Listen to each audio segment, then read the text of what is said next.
and get started. Don't quite have a quorum yet, but I'm going to let Representative Hawkins lead us off if he's ready right after we do a quick prayer. But he and I talked. We're actually not going to take action on his bill today, but since he's here and I don't have a quorum, we could go ahead and do that. So, Senator Anna Vitarte, would you lead us in prayer? Sure. Number 5. Thank you, Mr. Chairman. Bow our heads. Dear Lord, just thank you for bringing us together today to do the citizens' business, and just watch over everyone as everyone travels home, and just guide us with your discernment as we make decisions and hopefully have healthy conversation. In your name, amen. Thank you, Senator. All right, Representative Lee Hawkins is going to come present HB 1008, and we're working off of LC 432274S. Is that? Sure. Come on. Thank you. Thank you for being here. Thank you, Mr. Chairman. Let me get your. Is that right? I don't think I'm on. Am I on? I don't think so. What's that one? I see no lights yet. Yeah, it's not. Let me see. That one's not either. No, we don't have any of the mics on. Oh, is it on now? Okay, yeah, I can hear me. I just the light's not on. Thank you. 2016, this body, at the signature of the governor, began an ABLE program here in the state of Georgia that was a 529-based program. Prior to that, those that are disabled could only save $2,000, up to $2,000, without having their disability benefits taken from them.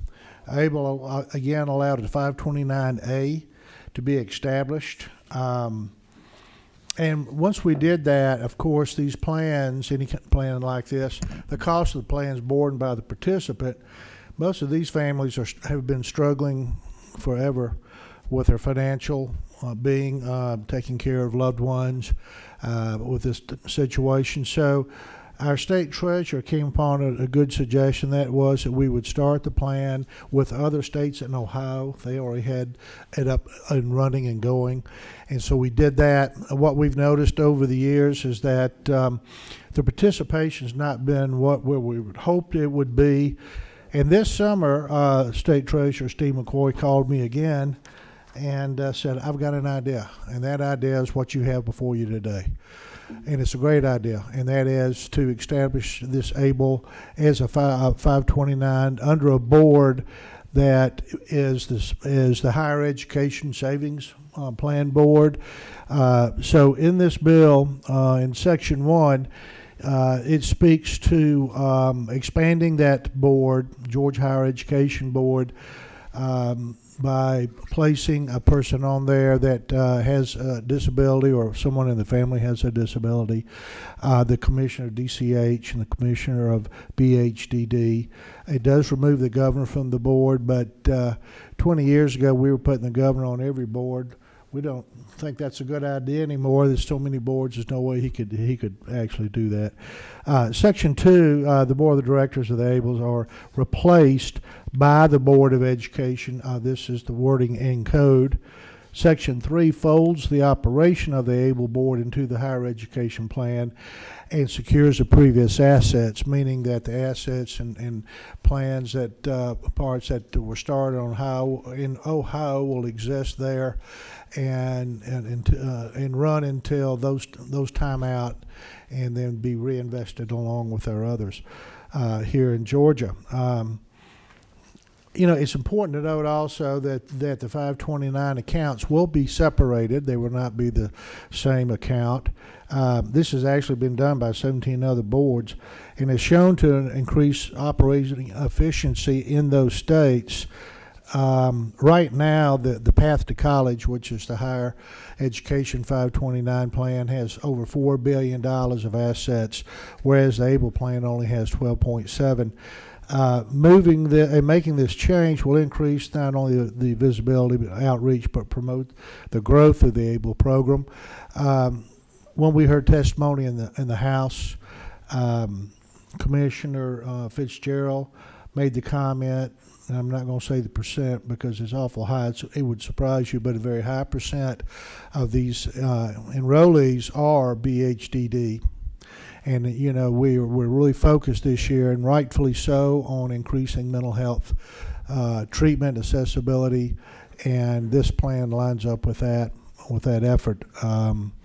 I will hush up and entertain any questions, and if they're really hard questions, I'm going to turn them over to my colleague over here who's the mastermind, okay? Mr. McCoy, did you have anything you wanted to add before Yes, we got into questions? thank you, sir. Yes, sir.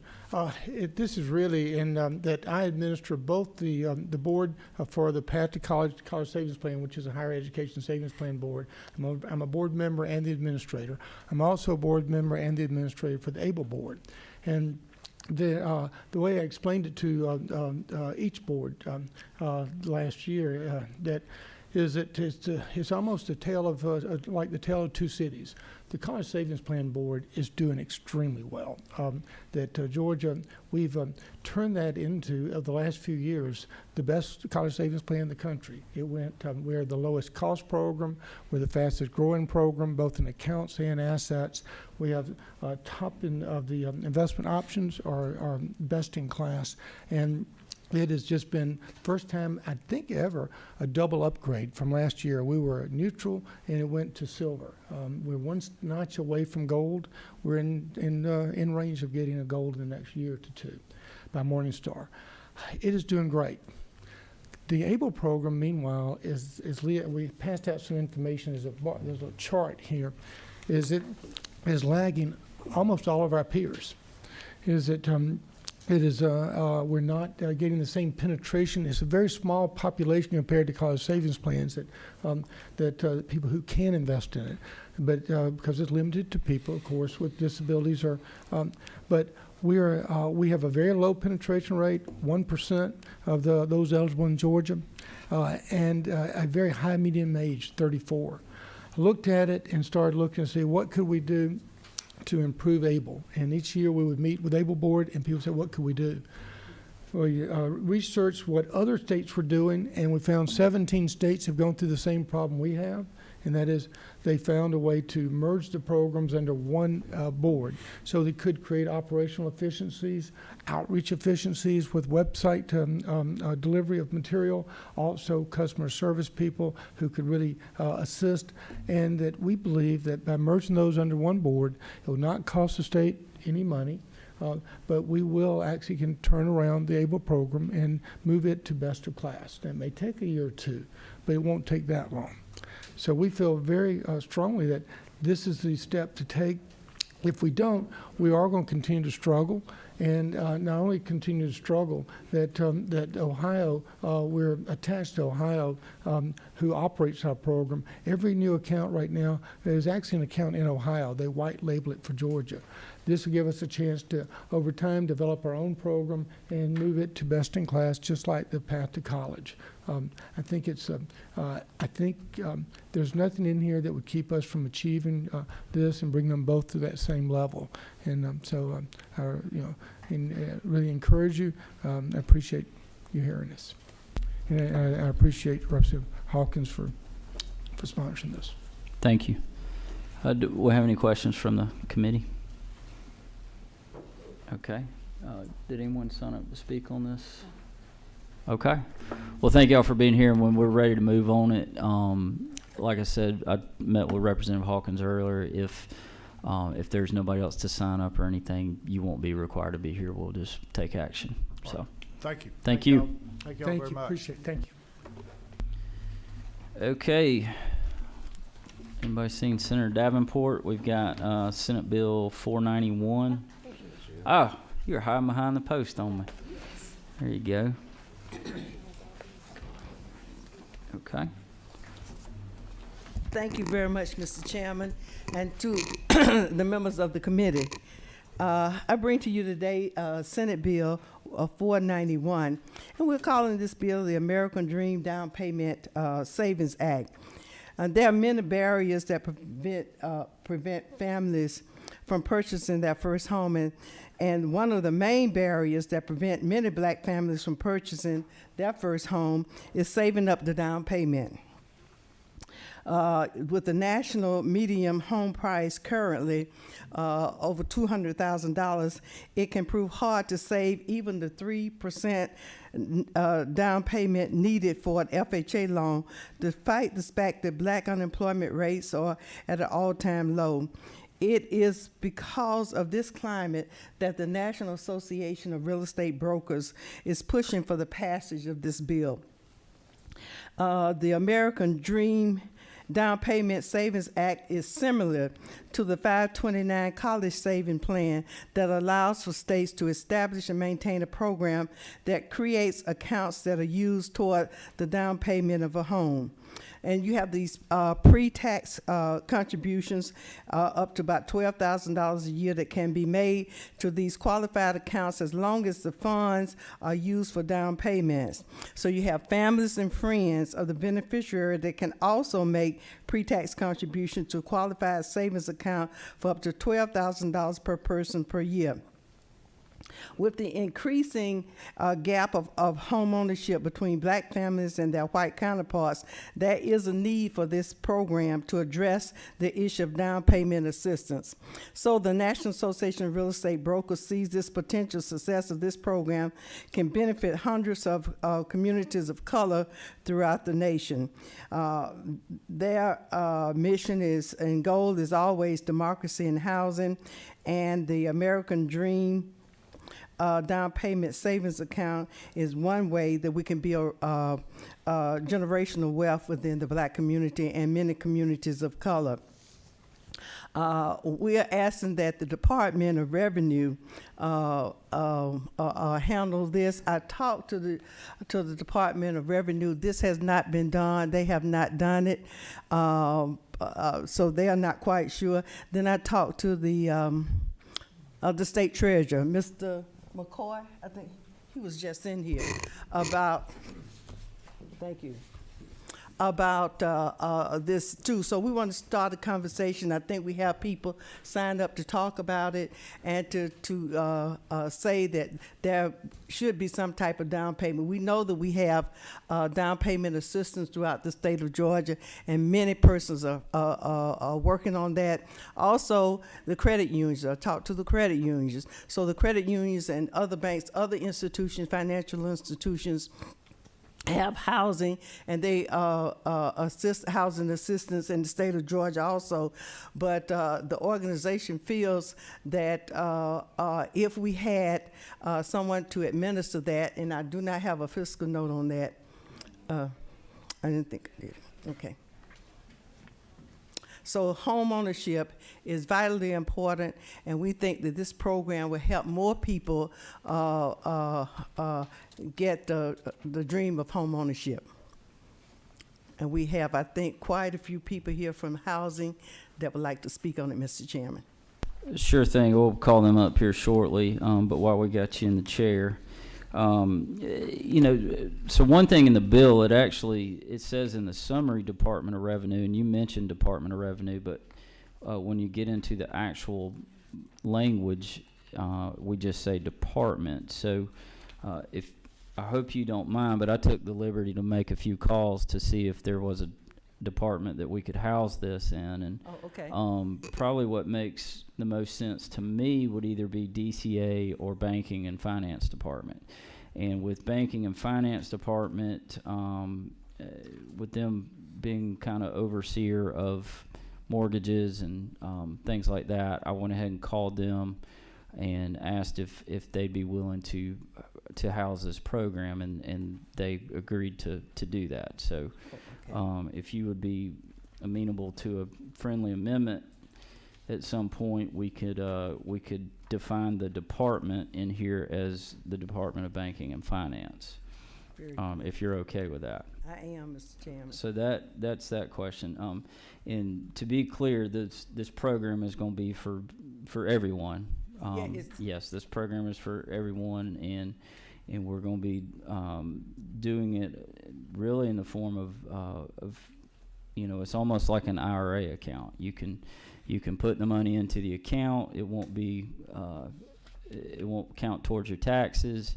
One thing I did not see in it that we may need to discuss, or maybe we could potentially do it through rules and regs, is if someone, say they got in an emergency, let's say you got $10,000 in this account, you run into an emergency where you need access to that money and it's not going to go towards your house, there's got to be some sort of clawback in there, so to speak. So, like, meaning if you're putting in there and it's not going to count towards your taxes, well, if you pull it out and it doesn't go towards that down payment of your primary residence, then you would owe those taxes on that, just like you would in an IRA. And then probably also there would be some sort of interest in there as well. And so, again, we could potentially do that through rules and regs, or we may need to address that in the bill. But and when others come up to speak in favor or against, maybe we can have that discussion as well. So just something I wanted to put out there for you. Thank you. Are there any other questions for the bill author from the committee? Okay. All right. Thank you for that presentation. So first up, I have Dr. Brown with the Empire Board and Georgia ACT.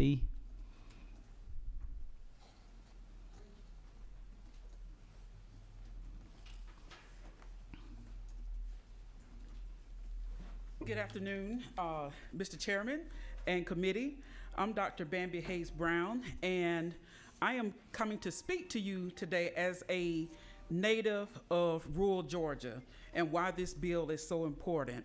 And as Senator Davenport so adequately put, yes, there is a significant wealth gap between whites and persons of color. But as you travel the state, and I am a native of Cordele, Georgia, and reside part-time in Ben Hill County, Georgia, you will see probably a larger gap between those of us in rural Georgia as opposed to those of us in the urban areas. And that's why this bill is so important to help all of Georgia, including those in the rural communities, obtain their dream of home ownership. Even in our rural communities, there's a significant population of renters, and we have people, hardworking Georgians, who are working in chicken plants in Vienna, Georgia, and Buena Vista, and those other places that make decent incomes and have decent debt-to-income ratios, but the down payment has always been a significant barrier. And so I am urging your support today, coming from a voice from rural Georgia who sees the disparities that we face in rural Georgia, to support this bill to help build our tax base in rural Georgia, to help stabilize education, to help significantly lessen that wealth gap between those of us in rural Georgia and our more urban counterparts. And yes, our urban counterparts do need down payment assistance because they have we see the most significant rise in home prices in our urban areas. But we want to get ahead of this before those investors decide to say, hey, well, there's land in rural Georgia and it's cheaper, so we're gonna go in rural Georgia and drive up the rental prices. So we really want our people in rural Georgia to take advantage of this, and it will help stabilize our communities and build our economies in rural Georgia. Thank you. Thank you, Dr. Brown. Any questions? Okay, appreciate it. Next up, I've got Archie Emerson, also with Empire Board. Did I read that right? Good afternoon. Good afternoon. My name is Archie Emerson. I serve as president-elect for the Empire Board of Realtors, and I'm also a certified housing counseling agency. I'm also a 30-year real estate broker, and I've seen the industry where our clients are unable to purchase a home due to down payment assistance. and COVID has only made it worse. Affordable housing used to be, before COVID came along, $150,000 to $225,000. That no longer exists. Now it's running about $250,000 and up. So that means that out of reach for our people to be able, regardless of the low to moderate income families, to be able to go into a home, it become non-existent. So down payment assistance is a crisis. As a housing counselor, the average family that in a low to moderate income family cannot afford to save. The income has not increased. So that to able to afford housing has become limited. Now even rental is becoming outreach because renting has increased. Now it's almost, you're pushing people into an area of homelessness. So down payment will give them that option to be able to assist them, to be able to have a chance to still be able to buy a home. 3%, now we're in a market where it's the seller's market. Sellers have become what we call greedy. They want all the money. They will not pay any closing costs. So now we have them paying closing costs and down payment assistance. It's impossible for them to get there because the average family don't even have $500 to loan, to buy, or give away. The credit is another issue. So down payment, our job is to help them change their mindset, to change and make sure they understand how to save, how to increase their credit scores from 660 to the 700. Our society is already changing. They must be able to change our community credit in order for them to be able to save, in order for them to be able to have down payment. If they spend their money for down payment assistance, then they have nothing left. So we're asking to help our community, low to moderate income, all, to be able to have the chance to have home ownership. And that's by allowing them to be able to get down payment assistance. Thank you for your time. Thank you. And I have a child named Archie, so that's a great name. All right, next up we have Miss Gill. Leela Gill? Okay. Pass, okay. All right, Sharon Kelly.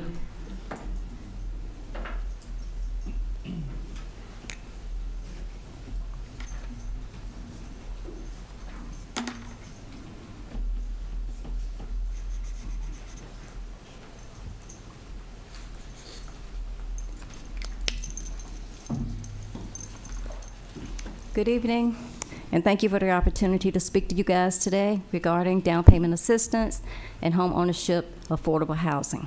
I come from a background of banking, finance, development, government. I worked for HUD for about 12 years as a regional administrator.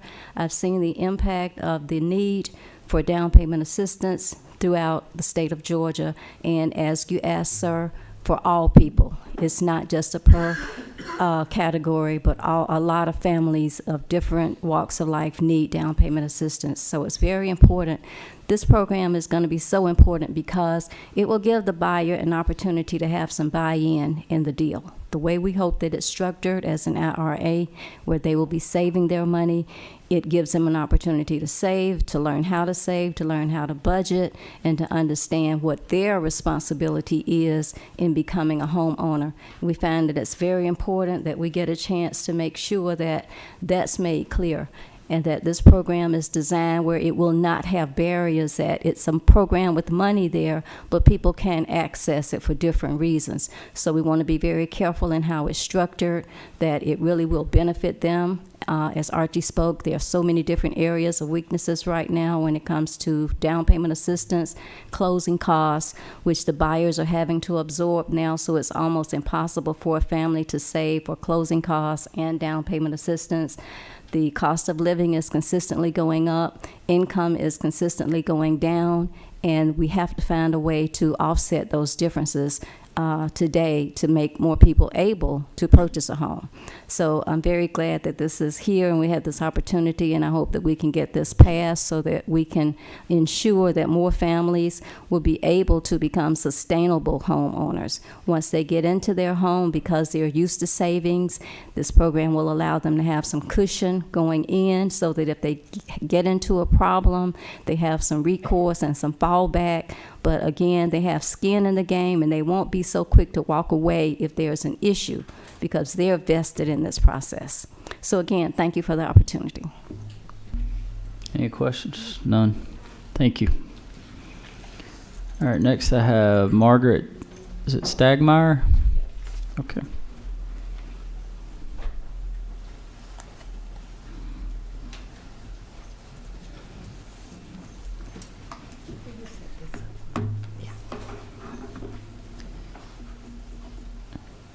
And I've got you, you're with, is that TriStar? Yes, TriStar. Okay, thank you. Barbara's handing out.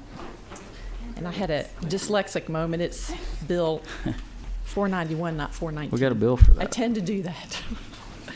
So thank you all for your time this afternoon. My name is Margie Stagmeyer, and I'm actually an apartment landlord. I'm the founder of TriStar, have owned and managed about 3,000 to 4,000 apartments in my career, and I'm also the founder of Star C, a 501c3. TriStar is a mission-based for-profit apartment landlord. We have an edu-housing model where we provide apartments. I like to get the older, kind of blighted apartments next to low-performing schools, and we use affordable housing to help turn schools around. We've had a lot of success. This photo right here is some examples of some properties that we've owned in Georgia. Mainly, like I said, I like the older blighted apartments, but some of them were a little bit newer. If you go to the next slide, you'll see Star C. So Star C, again, has the mission to reduce transiency in elementary schools. We offer free after-school programs, summer camp. We partner with federally qualified health clinics to make sure that all our residents have access to a doctor, dentist, vision, and hearing. We also do community gardens. And in 2020, we started an eviction relief fund. Our goal was to raise $50,000. We actually ended up raising $12.5 million, and we helped over 45 families keep their children in their school and avoid eviction. We have 317 landlords signed into our Star C program now, representing 62,000 apartments. And again, our goal is affordable rents, so families can afford to stay in their apartment and keep their children in the same school. So if you go to the next sheet, I'm talking about mobility. So there are over 2,284 public schools in Georgia. In 2021, the student mobility rate in Georgia was 19.1%. That means 19% of all students moved during the school year, which is actually pretty high. Georgia has over 100 schools with a mobility rate of over 30% and 60 schools with a mobility rate of over 60%. It's impossible for educators to teach with this high mobility rate. Education and housing is clearly interrelated. Stable, affordable housing creates stable schools. The number one cause of student mobility is apartments, unfortunately. Landlords raise rents and force tenants to move due to unaffordability, or if there's high crime in the apartment community, which we often see in our properties. Before we buy them, we clean them up so they're safe after we buy them. But a lot of these families take their children out of school, and I can tell you firsthand, there's a lot of families that move 2 and 3 times a year now. We see that very often. Every time a child moves, they lose 3 months of reading and math. So think about it. If you've moved 3 times before the age of 12, you're a year behind your peers. And stabilized housing is one of the keys to reducing transiency, which is why even though I'm a landlord, an apartment landlord, our goal is to have a pathway for tenants to get out of renting and becoming homeowners. So the next slide just talks about mobility. So if a student does not move, they have an 81% chance of passing the Georgia milestone. If they move once, it goes down to 60%, and if they move twice, it goes to 30%. And we see this. These children that are spinning aren't passing their federal test. So in conclusion, housing and education are closely related. Stable, affordable housing creates stable schools, and homeownership is one solution to reducing student transiency, which is why we strongly support this bill. Again, even though we're apartment landlords, we hope to basically one day, I mean, apartments will never be out of business, but we love it when we see our tenants move into homeownership. And we've got one property that averages about 30 a year that move into homeownership. Thank you for your time. Do you have any questions? No questions from the committee. Thank you. Okay, next up I have Shawnee Aldridge.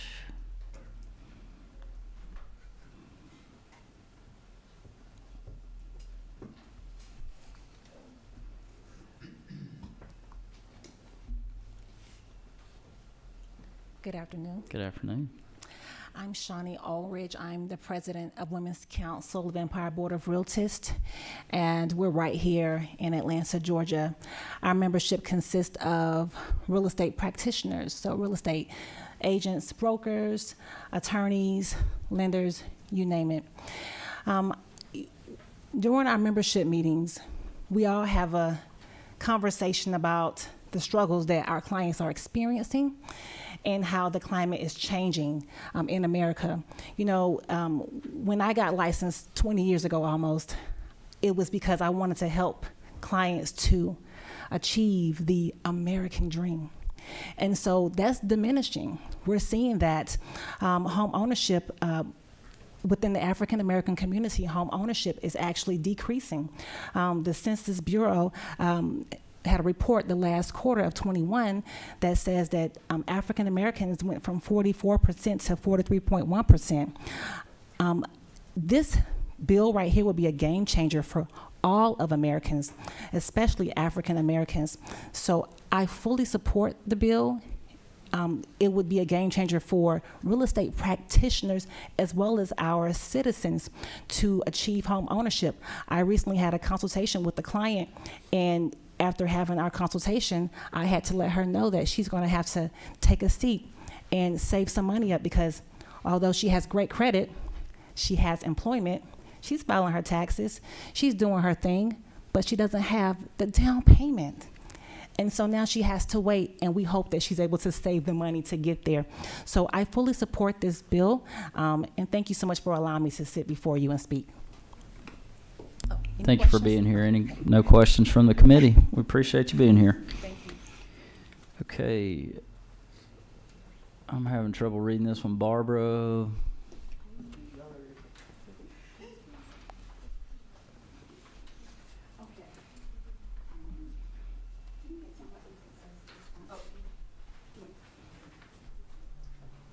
There we go.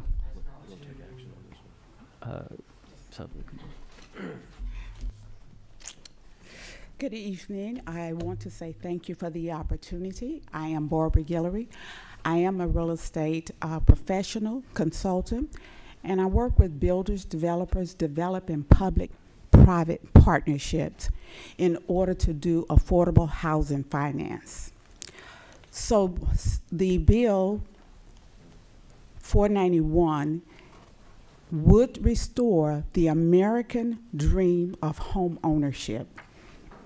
And in order to do that, we would need to be working together. I want to just highlight a couple of impacts. Not having affordable housing, not having homeowners being able to live out the American dream. There is an economic impact that would cause the municipalities to run short if the taxpayer base from the home ownership is not in place. You heard Margie Stagmeyer speak to the education. The education impact to our communities would be devastating. If the families are not getting quality education, they are liable to drop out of school or become employed with low-paying wages. Now the state has to step in and subsidize their living. It is the same with the family impact. while they're able to earn, this is the best opportunity to step in and provide down payment assistance. In doing so, this is long-term solution where the next generation will also likely become homeowners as well. There is an imbalance in the supply and demand chain as it relates to the renters and homeowners. The homeowner base is dwindling. The renters are increasing. This will also have an impact on the workforce. So the workforce, there's a shortage simply because they're not able to live close to where they are working. And of course, the retirees generally continue to pay on a fixed income, but as it increases over the month, they get to a point where the increase will cause them also to be homeless, and now they do become part of the state. So the state continues to see an increase of demands on their services, on the budget, and passing this bill 491 would restore the American dream of home ownership. Thank you. Thank you. Next up, I have Elizabeth Apley. Presbyterians for Better Georgia. As a Presbyterian, welcome. Thank you, Mr. Chairman, members of the committee. My name is Elizabeth Apley. I'm an attorney, and I'm here on behalf of Presbyterians for Better Georgia, Georgia Advancing Communities Together, Enterprise Community Partners, 9 to 5, and Georgia Advancing Communities Together. I apologize if I said it twice, but my client's in the back, so you'll understand. So home ownership is most certainly the greatest asset that most Americans have, and it is the key to wealth building in this country. An April 2021 analysis by the Urban Institute projected that between 2020 and 2040, the racial wealth gap, the racial gap in home ownership in Georgia would persist, with whites having a home ownership rate of 75% and blacks and Hispanics at 50%. At the same time, we're looking at the number of new households increasing by 21.5% in this state, but the home ownership rate overall for all populations is expected to drop by 2.6%. We know now that we have a crisis of housing affordability and low inventory, which has made home ownership more challenging than ever before for all buyers. We have record high home prices. Since 2019 alone, home prices have increased by 30%. This translates into an increase of about $80,000 for the typical home. And currently, half of all homes currently listed for sale are affordable only to people at $100,000 of household income or above. That translates into about 35% of the white population and only 20% of the black population. So there is an urgent need for homeowners assistance that this bill provides in the form of down payment assistance. While I had your attention, I'm happy to answer any questions about Senate Bill 491, but I also wanted to mention for your constituents who have been hard hit by the pandemic, the Department of Community Affairs has received $354 million available for mortgage assistance. They opened that program just a couple weeks ago, and I wanted to be sure you were aware of it so that you could make that information available to your constituents who are currently homeowners and struggling with their mortgage payments as a result of the pandemic. I'm happy to answer any questions, Mr. Chairman. I don't see any questions. And I've got a question. oh, we do have a question. What are you number? Are you 6?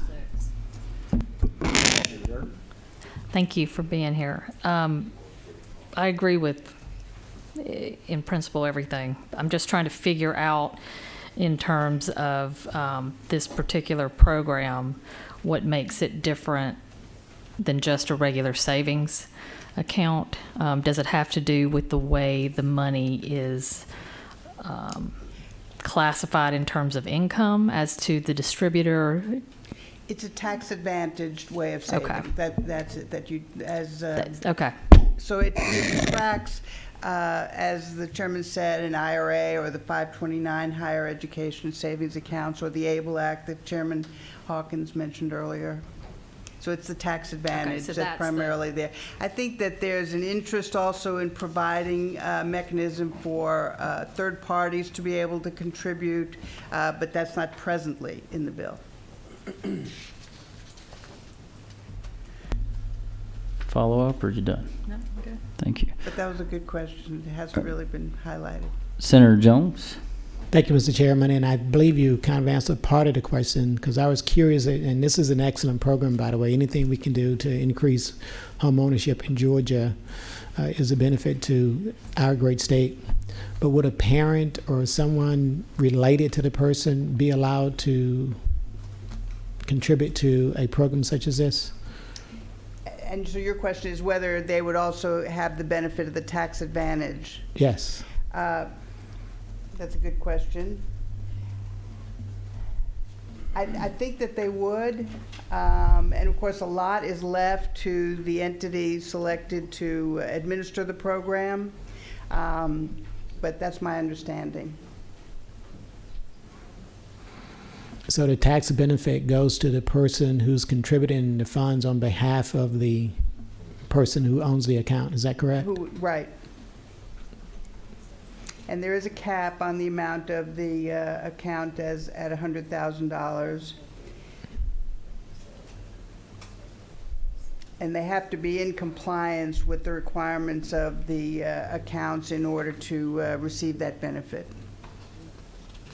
Yeah, here it is, on line 42, I was searching for it. No amount shall be includable in the gross income of a designated beneficiary of a qualified down payment savings program or of a contributor to such program on behalf of a designated beneficiary with respect to any distribution or earnings under such program. See, clear as can be. But you're right there, or a contributor on line 42. Thank you. Thank you. You saved me. Senator Harbison, got a question? Yeah, thank you. Ms. Apley, the $354 million, what was that program again, and how was it available? I heard that, and I didn't get a chance to write it down. So part of the American Rescue Plan Act included the $9.9 billion nationally available to assist homeowners who are struggling with paying their mortgages as a result of the pandemic. Yeah. And so the Georgia program received $354 million. It's now being administered by the Department of Community Affairs. And I'm happy to send you an email with a link to the program. It's called the Georgia Mortgage Assistance Program, and it's under DCA. Please do. I appreciate that. Thank you. You're very welcome. Good I information. Appreciate the opportunity to raise that with you. Any other questions from the committee? All right, Ms. Apley, thank you so much. Thank you, sir. Sorry for the commotion back here, but we're working on some amendments. So, all right, Senator Davenport, did you want to come back and add anything in closing, or just sit up here and look pretty? Not really, Mr. Chairman. We just think. Oh, you're pretty. Don't kid yourself. Thank you so much. We're just so adamant about home ownership. People having the ability to have the American dream of home ownership. We work with NID housing counseling, counselors who go out of their way and support us and help us with our constituents in having workshops for home ownership, first-time home buyers, and also the NID housing counseling. I know I do a quarterly workshop with NID counseling agencies to help first-time home buyers achieve the American dream of home ownership. And thank you so much for reaching out to the Banking and Finance Department for us. All right. With that, I think everyone has said what they want to say. What's the will of the committee here? Okay, I got a motion from Senator Jones, second from Senator Harbison. Probably gonna need somebody to. Senator Jordan, did you have an amendment you wanted to add for the department? Specifically with respect to, I believe, line 19, and in other places, line 18, anywhere where it says just the department, to make it specifically. Department of Banking and Finance. Yes. Is that, Ledge Council, you're good with that amendment? Yes. Or did you have a better idea? What number is that? It's 1. I got you. I would recommend defining the term after line 11, so it would be a new definition. And it would be, department means the Department of Banking and Finance. Okay, is that your motion, Senator Jordan? It is my motion. That's a good one. How'd you come up with that so fast? On the fly. I changed my motion to I need a second on the amendment. And then we'll, all in favor of the amendment, say aye. All opposed? All right. Now, going back to the original motion, passing LC 345796 as amended. I've got a, what is not so as amended, so I've got a motion and a second. All in favor, say aye. Aye. All opposed, no. And your bill passes unanimous, and we'll go on to rules. Good job, Senator Davenport. Thank you very much, Mr. Chairman and committee. Yes, ma'am, and thank you all for being here, and I hope y'all enjoy the rest of your great committee day and the rest of your session. Thank you. Meeting adjourned.